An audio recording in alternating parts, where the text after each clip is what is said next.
Ang unang ginawa ay naghiwa ng hotdog.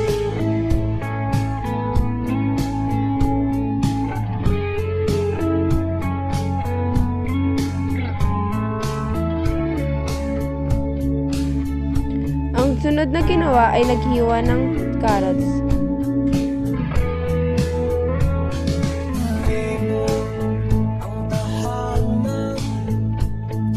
At ang sunod namang hiniwa ay sayote.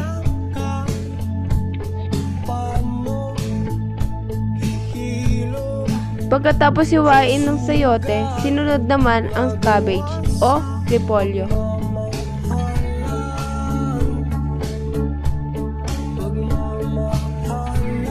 At hiniwa naman ang malaking sibuyas.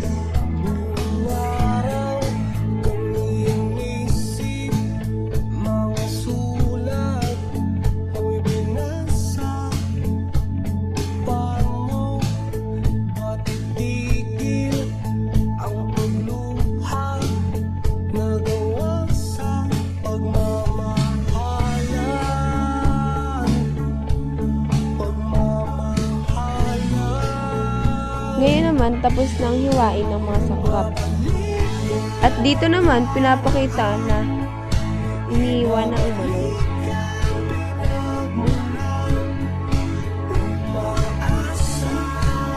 At dito, binato na ni Sander ang kaldero sa kalan. At dito, sinunod ni Sander ang sandok. At dito, sinimula nang painitin ang kaldero.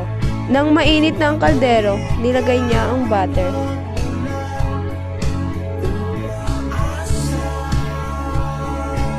Nung natunaw na ang butter, nilagay na ang sibuyas.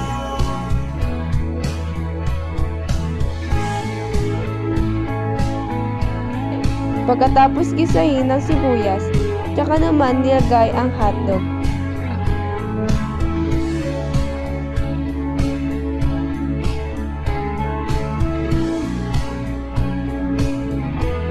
At sinunod naman ang manok.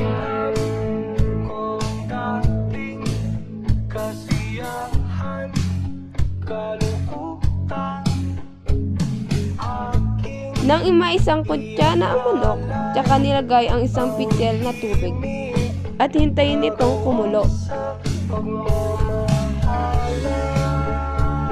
Nang kumukulo na ang tubig, tsaka nilagay ang macaroni.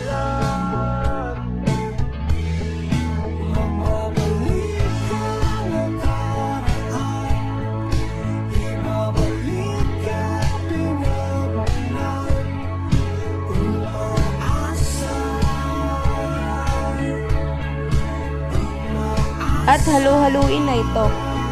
Tsaka ilagay ang mga pampalasa tulad ng asin, paminta, at nor cubes. Nang kumukulo na ito ay nilagay na ang mga gulay na sangkap.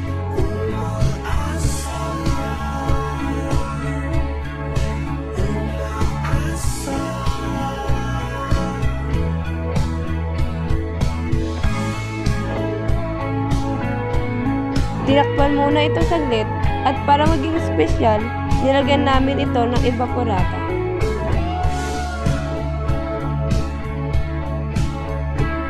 Hintayin na lang itong kumulo at ito'y luto na.